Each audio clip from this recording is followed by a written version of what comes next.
Hello everyone.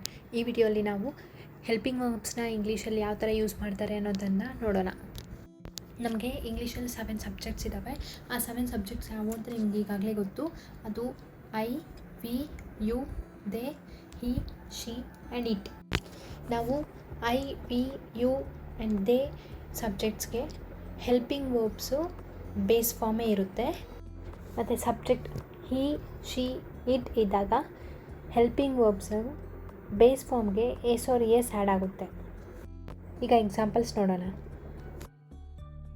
ಈಗ I ಸಬ್ಜೆಕ್ಟ್ಗೆ example I clean the house. ಇಲ್ಲಿ ಬೇಸ್ ಫಾರ್ಮು ಕ್ಲೀನ್ ಅಲ್ವಾ?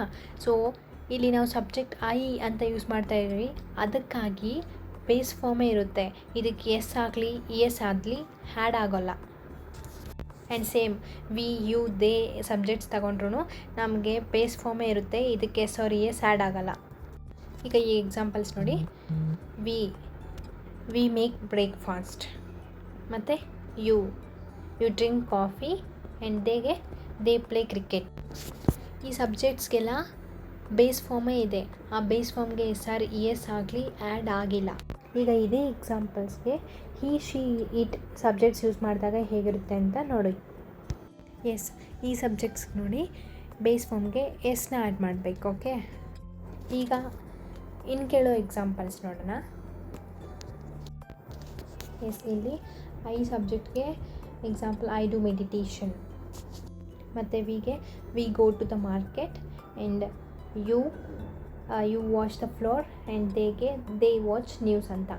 ಈಗ ಇದೇ ಎಕ್ಸಾಂಪಲ್ಸು ಈ ಶಿ ಇಟ್ ಸಬ್ಜೆಕ್ಟಲ್ಲಿ ಹೇಗಿರುತ್ತೋ ನೋಡೋಣ. ಈ ಎಕ್ಸಾಂಪಲ್ಸಲ್ಲಿ ಬೇಸ್ ಫಾರ್ಮ್ ಡು ಅಲ್ವಾ? ನೋಡಿ, ಈ ಶಿ ಇಟ್ ಸಬ್ಜೆಕ್ಟ್ ತಗೊಂಡಾಗ ಬೇಸ್ ಫಾರ್ಮ್ಗೆ ಇ ಎಸ್ ಆ್ಯಡ್ ಮಾಡ್ತಾಯಿದ್ದೀವಿ. ಸೊ ಈ ಥರ S and E S add ಮಾಡಿದಾಗ ಕೇರ್ಫುಲ್ಲಾಗಿರಬೇಕು. ಓಕೆ, ಇಷ್ಟು ಸಾಕು. ಈ ವಿಡಿಯೋ ನಿಮಗೆಲ್ಲ ಇಷ್ಟವಾಗುತ್ತದೆ ಎಂದು ಭಾವಿಸುತ್ತೇನೆ. ಇನ್ನಷ್ಟು ಇಂಗ್ಲೀಷ್ ಕಲಿಯಲು ನನ್ನ ವಿಡಿಯೋಗಳನ್ನು ಅನುಸರಿಸಿ. If you guys like this video, please do like, share, subscribe to my channel.